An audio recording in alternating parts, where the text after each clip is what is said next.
Zoom has discontinued the original H6 and brought out a brand new model. It has all the same features, half the accessories, a brand new color, and a brand new, bigger price tag.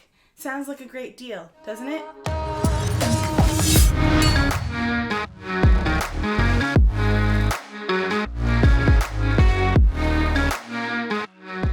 Hey guys, Dani here, and welcome to my little corner of the internet. I have been eyeing the Zoom H6 for a while. It has some really great features that are going to help me to create some brand new types of content. But when the pandemic hit, I decided to hold off because all of the content that I was planning on doing got canceled. But then I realized that Zoom was discontinuing the original H6, bringing out a new version with hundreds of dollars less in accessories included, and then marking up the price. So I knew I had to grab the original H6 while I still could. In this video, I am going to unbox the original H6. I'm going to go over all of the features that it has, why I chose to buy the product, and what you will no longer get in the new version so that you can make the decision if you are interested in the product, and if you are, if you want to hold out for now and get the newer version or snatch up the older version while you still can. When I started looking into audio recorders, I knew that I needed something portable. I already have my M-Track 2x2 by M Audio, which lives on my desk, and I wanted something that I'd be able to take with me and I didn't have to unplug a whole bunch of wires from my computer. So that's why I needed a second additional audio recorder. I have a podcast called Let's Talk Creative, as well as I had received a professional development grant from Canada Council of the Arts. I was supposed to be spending the year going to conferences, traveling, and documenting this professional development. I wanted something small, light, flexible, and versatile. And the two major brands that I had heard of was Tascam and Zoom. Tascam is something that I used in school a lot during my film degree. I was very comfortable with the brand, so that was the first place that I looked. But all of their recorders that had mic inputs to plug in microphones were all big and bulky and just weren't going to work for what I needed at the time. So then I moved on from Tascam to Zoom because pretty much every videographer / photographer type creative seems to be using the Zoom H4N. So clearly it is reputable and it was high quality. So then I started looking into the Zoom products. The thing that honestly sold me on these Zoom products was the fact that all three of these models had a built-in metronome and tuner. As a musician, this is really great for me because it gives me more versatility. I can pack lighter if I need to, because now I have my audio recorder who also doubles as my tuner and a metronome if I'm ever doing stuff with music. The other feature that really drew me into this brand was the fact that all three of these audio recorders could also double as audio interfaces, which helps me with the versatility and the options on how to use the product. What knocked the H4N out of the running for me personally was just the fact that it only had 2 mic inputs. So if I wanted to record a podcast, it would just be me and a guest. If there's a third person, now we're already having issues. Or if I want to record music, that's 1 vocal, 1 guitar, and that's it. So it didn't have that versatility aspect of a lot of ports for me to be able to do what I needed to do whenever I needed to do it. I also really liked the idea of having the swappable capsules that come with the H5 and the H6, just in case I ever had a run and gun type of situation where I didn't have the opportunity to plug in microphones. I could choose a wide variety of mics to best suit the situation. That really just left the H5 and the H6. And at first glance, the H5 has the same problem as the H4N. It only has 2 mic inputs. But because it has the swappable capsules, you can add a capsule that gives you an additional 2 mic input points, leading you to 4, but those additional 2 don't have any phantom power. What it really came down to for me between the H5 and the H6 was the fact that there was only really a $60 difference. The price difference was already made up with the addition of the second mic capsule that the H6 comes with. And on top of that, you would also get 2 additional mic inputs, longer battery life, more recording, better screen, and pad switches. So To me, it just seemed like the most practical route to go down. This all-new, all-black version of the H6 is where all of the problems come in. Let's take a look at what comes in the box of the original H6. You have this convenient carrying case that stores and protects everything you need for your recorder, the paperwork which has the manual and your copies of Cubase LE and Wavelab LE, the windscreen, batteries, cable, 2 mic capsules, and the recorder itself, which all lines up with what is on the website for the discontinued H6. Through my research, I've also realized that the H6 used to come with a 2 gigabyte memory card, SD card, with the recorder itself, so you didn't necessarily have to go out and buy one. Now it just has a giant sticker on the box saying that it no longer includes that. If we jump over to the all black recorder version of the website, you will see that now in the box what it comes with is the recorder itself, 1 mic capsule, the batteries, and a quick start guide. Not even the full menu, just a quick start guide. I wouldn't be so annoyed if they had updated this recorder for modern times, maybe added a feature or two, and when releasing this new version, they removed some of the stuff in the box. I would be annoyed and a little bit frustrated, but I wouldn't be making this video. However, that is not what they did.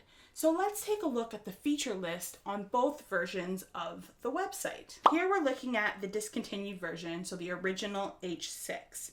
These are the features that it has. It has interchangeable capsules, 6-track recording, 4 inputs, gain knobs, supplied XY capsule, phantom power, display, 128 gigs of recording, WAV and MP3, audio pre and backup recording, effects, interface feature, the AA batteries, and 20 hours of battery life. Moving over to the new version, you get interchangeable capsules, 6-track recording, 4 inputs, gain knob supplied XY capsule, phantom power, display, the 128 gigabytes of recording, WAV and MP3, auto pre and backup recording, effects, interface, AA batteries, and the 20 hours of battery life. This is exactly the same. They didn't even take the time to update the USB 2.0 to a USB 3.0 Type-C port to keep up with modern times. They didn't even change the color of the recorder itself. I kid you not. All they did was color the XY capsule that comes with the H6 from silver to black. That's it. Not even all of the capsules are colored black now. No, it's just the one that now comes in the box. So for an extra $30, all you are realistically getting is a black capsule. And if you're super picky like me about things matching, it is going to drive you insane when you pick up any of the other capsules and the rest of them are still silver and this is your only black one. This is what you lose with the new version. You lose out on the mid-side capsule, which is going to cost you $100 to buy separately. You also lose out on the windscreen / pop filter that it comes with, which for a generic one is going to run you about $15. You also lose out on the case, which obviously this specific case was never released to the public, but the only comparable one that I could find that was the cheapest but was specifically designed for the H6 is going to run you another $30. You lose out on the cable, meaning that out of the box, you cannot use this recorder as an audio interface, even though that is a feature that they tout of the device, because they no longer include the cable in which to do that. So if you want to be able to use your recorder as an audio interface, you now need to spend another $10 on Amazon to get the cable to plug it into either a power source or into your computer. And lastly, you don't get any of the software that the old version comes with. Now, if you're interested in something like Cubase, which the old version came with the LE version of it, the cheapest one that you can buy on the Cubase website is if you're a student, is $100. If you are everyone else, it is $150. And the joke is that if they still included the LE version codes in the box, you could actually upgrade to this cheapest full version of Cubase for $40. But because you no longer get the codes in the box, you don't get to do that. To summarize, you can buy the old version of the H6, spend $30 less, and get everything that you need to use this device included in the box. Or you can buy the new version of the H6, spend $30 more, and at bare minimum have to spend an additional $240 to get back everything that used to be included in the box. Zoom is scamming their customers. There's no other way to explain this, and for legal reasons, I'm going to explain that a scam is defined as a dishonest scheme or a fraud, and that's exactly what is happening here. If you, as the customer, are interested in this product, you're gonna go online and look for all of these reviews and unboxings and get everybody else's opinion on this product before you buy it.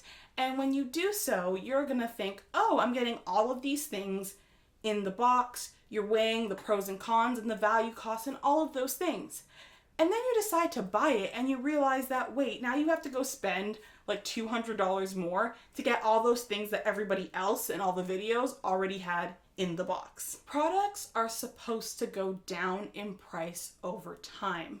They have definitely recouped the R&D that they put into this product way back from 2013 when they released it. But instead of lowering the cost of this product and passing on those savings to the consumer, what they decided to do was remove everything they possibly could out of the box down to the power cable and then jack up the price by $30. So basically all they did was increase their profit margins. I am by no means saying that this product is bad.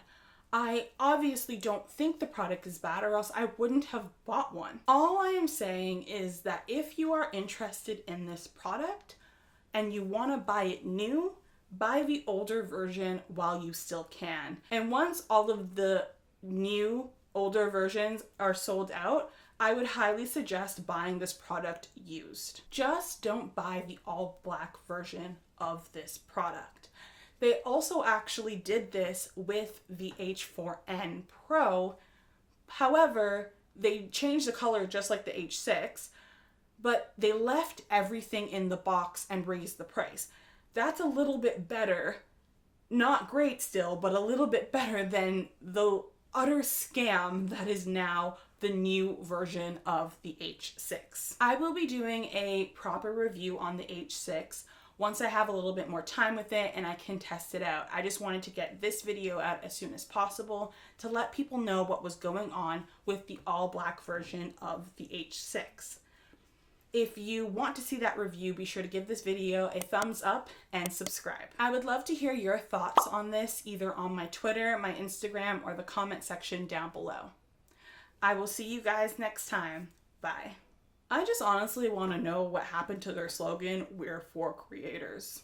I don't understand how any of this is for creators, and what happened to keeping creators at top of mind when you're designing and innovating new products, because I don't see any innovation. I just see milking every dollar out of creatives, but you know, that's just me.